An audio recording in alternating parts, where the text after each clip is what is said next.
The 10 richest self-made women in America. What's cracking? Today we're going to get into how these self-made women made their billions in America in 2022. Number 1. Now, Diane Hendricks from Wisconsin, the 75-year-old with a net worth of $12.2 billion, holds the first spot as she sits on the chair of ABC Supply, one of America's largest wholesale distributors of roofing, siding, and windows. In 1982, Hendricks co-founded the company with her late husband, Ken, in Belvoir, Wisconsin. She has been in charge since his death in 2007.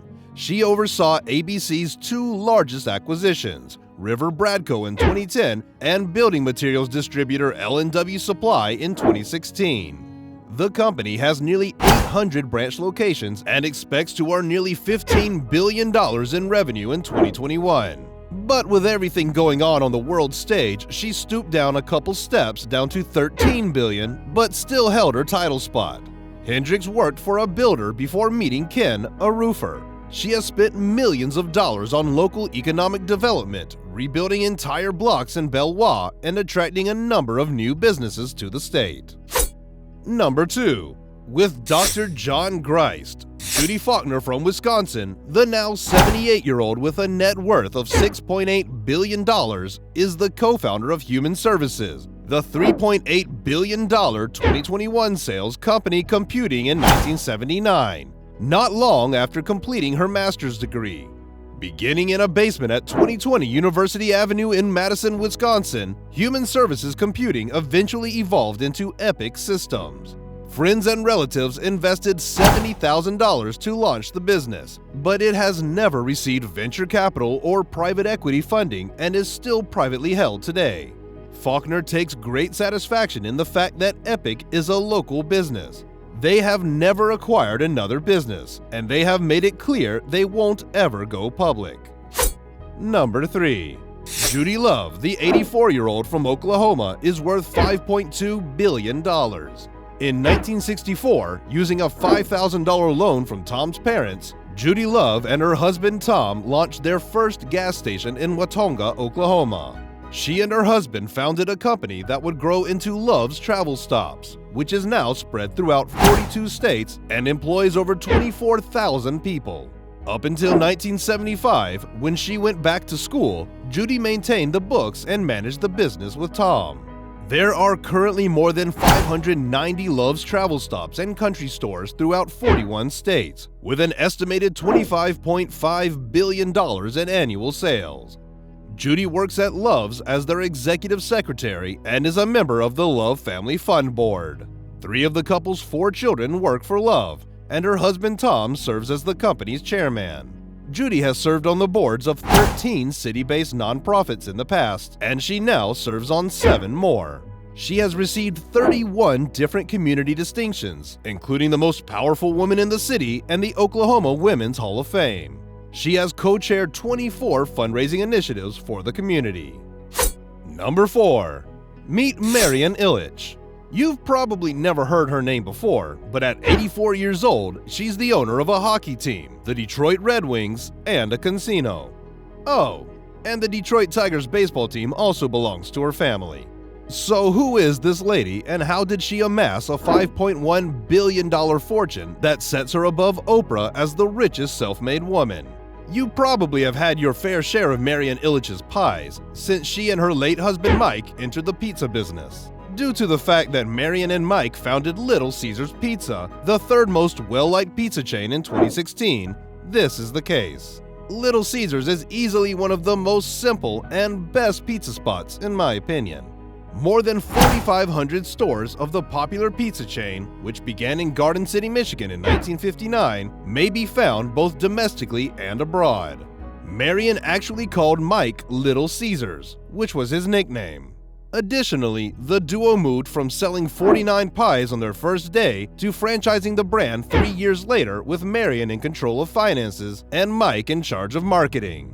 The Ilitch family has made several contributions to community organizations and the state of Michigan, despite Marian rarely speaking to the media. Meals on Wheels services are provided by Little Caesars Love Kitchen Fund, which is open every day of the year. Number 5. A businesswoman from the United States, Jonelle Hunt has a $4.2 billion fortune. Jonelle Hunt, who was born in 1939, became wealthy after helping to build the world's largest trucking company, J.B. Hunt Transport Services, JHBT. She and her late husband, Johnny Bryan Hunt Sr., launched their trucking company in 1969 after dropping out of the University of Arkansas. With more than 12,000 vehicles and trailers and a wide range of clients throughout Canada, the United States, and Mexico, JHBT has developed over time into one of the biggest trucking firms in the nation. Hunt left the company in 2006, a year after the passing of her husband, but she is still a significant shareholder with 17% of the company. Number 6. The Korean Kylie, graduate from Harvard, has a fortune of $4.1 billion to her name. Another one who has done it by herself, who is a businesswoman, is the president and CEO of SHI International, an IT provider that focuses on designing cloud data center and end-user computing strategies, which earned a record $12.3 billion in revenue in 2021 alone. Additionally, it boasts 15,000 clients with more than 3 decades of experience. Number 7. Gail Miller, best known as the owner of the Utah Jazz, is the wealthiest person in the state of Utah. Net worth is about $4 billion. She is also the current CEO of Larry H. Miller after the demise of her husband and founder of LHM Group, Larry H. Miller. She got married to Larry H. Miller in 1965, but he later passed away in 2009. Founded the Larry H. Miller Group of companies, which Gail Miller currently presides over as the CEO. The 1979 purchase of the Toyota automobile dealership and other vehicle dealerships resulted in a $5.4 billion sale in 2019.